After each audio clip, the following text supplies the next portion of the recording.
Assalamualaikum warahmatullahi wabarakatuh. Perkenalkan, nama saya Muhammad Dwiki Reza. Saya dari Unit 86 KKN Universitas Islam Indonesia Angkatan 64 dengan program pemberdayaan masyarakat, mengangkat tema pembelajaran pencegahan dan penanganan kekerasan seksual. Komnas Perempuan menyatakan kasus kekerasan seksual di masa pandemi COVID-19 meningkat drastis. Hingga awal Oktober 2021, sebanyak 4.200 kasus kekerasan seksual yang dilaporkan ke Komnas Perempuan. Rekaman kamera pengawas milik warga di Komplek Perumahan Klaster Geria Utama Gadut, Lubuk Kilangan, Kota Padang memperlihatkan aksi pelaku pelecehan seksual. Seorang wanita mendapat perlakuan catcalling dari petugas yang berjaga di kawasan Malioboro, Yogyakarta pada Sabtu 6 Februari 2021. Cerita tersebut diunggahnya dalam sebuah cuitan di Twitter @ralalembayung. UPT Kawasan Cagar Budaya Malioboro langsung menindaklanjutinya dan memberikan sanksi oknum tersebut. Kementerian Koordinator Bidang Pemberdayaan Manusia dan Kebudayaan menggelar rapat tingkat menteri terkait pencegahan kekerasan seksual pada anak.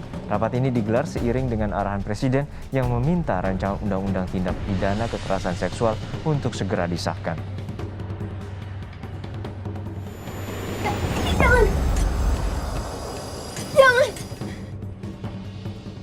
Di Indonesia sendiri, kasus kekerasan atau pelecehan seksual masih tergolong cukup tinggi. Kementerian Pemberdayaan Perempuan dan Perlindungan Anak mencatat kekerasan seksual pada anak dan perempuan mencapai angka tertinggi pada tahun 2020, yakni sekitar 7.191 kasus kekerasan seksual. Kemudian, jumlah total kasus kekerasan terhadap perempuan dan anak terkini di tahun 2021 telah mencapai angka 3.122 kasus kekerasan seksual.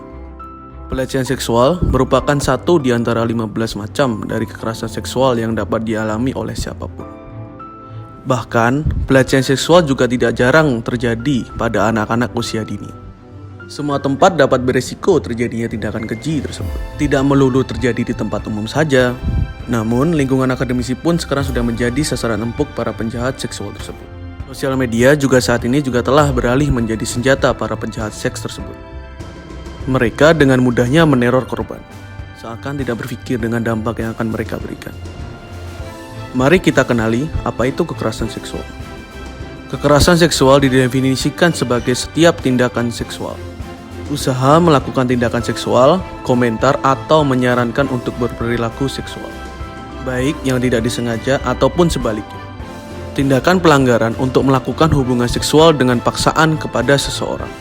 Terdapat 15 bentuk kekerasan seksual, yakni perkosaan, intimidasi seksual, pelecehan seksual, eksploitasi seksual, perdagangan perempuan, prostitusi paksa, perbudakan seksual, pemaksaan perkawinan, dan pemaksaan kehamilan, serta bentuk-bentuk kekerasan seksual lainnya. Kementerian Pendidikan, Riset dan Teknologi telah menerbitkan Peraturan Mendikbudristek Nomor 30 Tahun 2021 tentang pencegahan dan penanganan kekerasan seksual di lingkungan perguruan tinggi. Regulasi tersebut layaknya menjadi payung hukum terhadap stakeholder terkait untuk menangani kasus kekerasan seksual. Pada pasal 10 ayat 1 menjelaskan bahwa perguruan tinggi wajib melakukan penanganan kekerasan seksual melalui pendampingan, perlindungan, pengenaan sanksi administratif, dan pemulihan korban.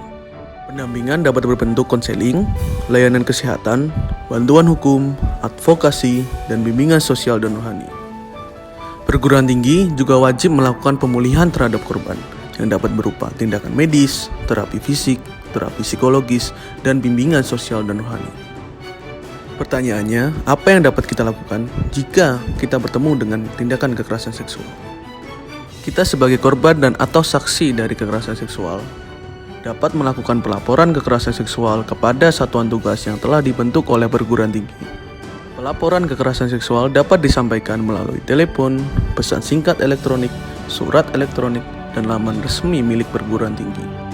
Korban kekerasan seksual di perguruan tinggi berhak untuk mendapatkan jaminan dan kerahasiaan identitas diri, meminta pendampingan perlindungan dan atau pemulihan dari perguruan tinggi melalui satuan tugas, serta meminta informasi perkembangan penanganan laporan kekerasan seksual dari satuan tugas. Ayo, pelajari lebih dini tentang edukasi seksual agar kita semua dapat terhindar dari pelecehan dan kekerasan seksual di sekitar kita.